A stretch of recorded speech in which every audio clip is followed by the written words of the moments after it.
It was a crisp Tuesday evening, and viewers across the UK had settled in for their weekly dose of adrenaline-pumping quizzing. ITV's The Chase, renowned for its nail-biting tension and rapid-fire trivia, was primed to deliver another hour of edge-of-your-seat drama.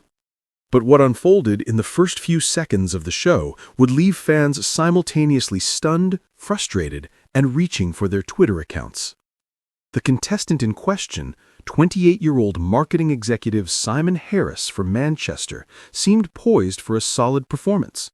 Calm, confident, and sporting a cheeky grin, Simon had been introduced by host Bradley Walsh as someone with a brain the size of a library and the wit to match. Fans watching from their living rooms were already mentally rooting for him. "He's going to smash it," one viewer tweeted as the opening credits rolled. The first question appeared on the screen. Which of these countries is not a member of the European Union? Simple enough, or so it seemed. Simon's options flashed: Norway, Germany, France, Italy. The correct answer, of course, was Norway, which has famously stayed outside the EU. Simon hesitated, his confidence wavering for the briefest of moments, and then, without thinking, he pressed the buzzer. "Germany," he said. The studio fell silent. Bradley Walsh's eyebrows shot up in a mixture of disbelief and sympathy. "Germany? Really, Simon?" he asked, trying to mask the amusement in his voice. The chaser, the ever-intimidating Mark Labbett, couldn't resist a chuckle. And just like that, a wave of outrage erupted online. Twitter, the unofficial second screen for live television events, exploded with memes, GIFs, and angry fan commentary. Some viewers simply couldn't believe what they had seen. Did Simon just... Germany? On the first question? #The Chase. I feel personally betrayed by Simon Harris. Germany is literally in the EU. How? I've seen toddlers answer that question correctly. What happened? Meanwhile, his teammates tried to hide their horror as they realized their early advantage had evaporated. The show's live studio atmosphere, normally filled with playful banter and quiet tension, was now crackling with a mix of disbelief and embarrassment. Even the usually stoic chaser seemed momentarily taken aback. But as the chase is nothing if not unpredictable, Simon's blunder set off a chain of events that would transform the rest of the episode into a wild roller coaster. Typically, a wrong answer on the first question would be a minor setback, easily overcome by smart play later. However, the sheer magnitude of this particular mistake created a storm that producers probably hadn't anticipated. Bradley Walsh, never one to miss a beat, leaned into the chaos. "Well, Simon," he said, with that signature twinkle in his eye, "that's one way to make an entrance." The audience erupted in laughter, giving Simon a tiny lifeline of dignity. He managed a nervous smile, brushing a strand of hair from his forehead, but it was clear that the pressure was now high sky. What made this particular gaffe so unforgettable wasn't just the error itself, it was how it highlighted the human element of the game. The Chase is a show of brains, strategy, and nerves of steel, but even the most capable contestants can falter under pressure. Simon's mistake reminded viewers that intelligence alone doesn't make someone immune to slip-ups, especially when the clock is ticking and the cameras are rolling. As the episode progressed, Simon seemed determined to make amends. He tackled subsequent questions with renewed focus, correctly answering topics ranging from 18th century literature to modern pop culture trivia. Every correct response was met with cheers from the studio audience and approving nods from the chaser, but the shadow of the first question lingered. Social media commentary oscillated between harsh criticism and supportive encouragement. Simon redeemed himself on that Shakespeare question, but Germany will haunt me forever. Honestly, I would have pressed Germany too under that pressure. The chaser is terrifying.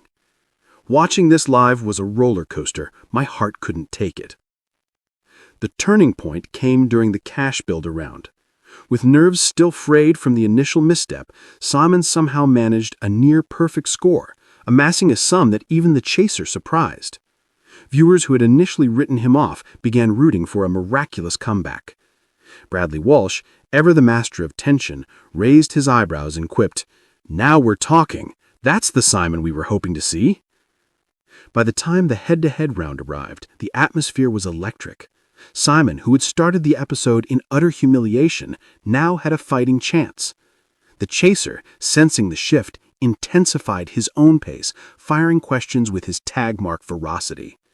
But Simon, surprisingly steady under fire, managed to stay just ahead, correctly answering rapid-fire questions about geography, history, and science.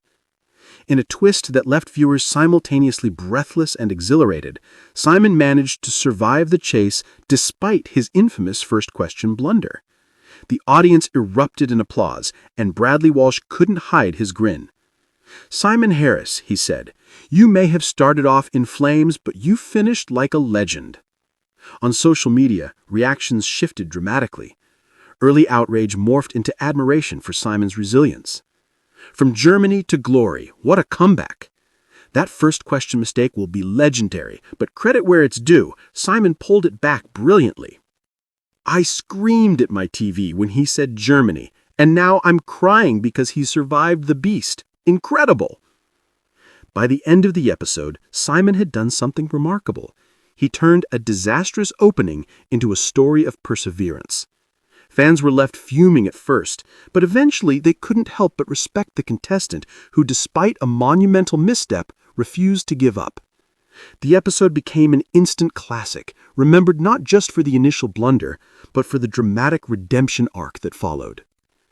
In many ways, Simon's Germany moment encapsulated everything that makes the chase addictive. It's not just a trivia quiz. It's a psychological battleground, a test of nerves, and a showcase of human imperfection. One wrong answer can make or break a contestant's game, and Simon Harris had proven proof that even a disastrous start could lead to a triumphant finish. As the credits rolled, fans continued to dissect every moment online. Memes proliferated, with playful jabs at Simon's choice of Germany juxtaposed with celebratory gifs of his victorious survival. One thing was certain, this episode would be discussed for years to come, a cautionary tale and a testament to resilience in one memorable package. And perhaps that's the enduring charm of The Chase. It reminds viewers that knowledge matters, yes, but so does composure, strategy, and the ability to laugh at yourself, even when the first question you answer sends the internet into a collective meltdown. Simon Harris had stumbled spectacularly, but he had also entertained, inspired, and ultimately triumphed in a way that few contestants ever do. For ITV, this episode was a ratings goldmine. For Simon, it was a roller coaster he would never forget. And for the fans, it was proof that sometimes the best television comes from the moments when everything seems to go spectacularly, irreversibly wrong. Because in the end, what's more thrilling than watching a quiz show contestant accidentally answer Germany on the first question and then somehow still come out on top?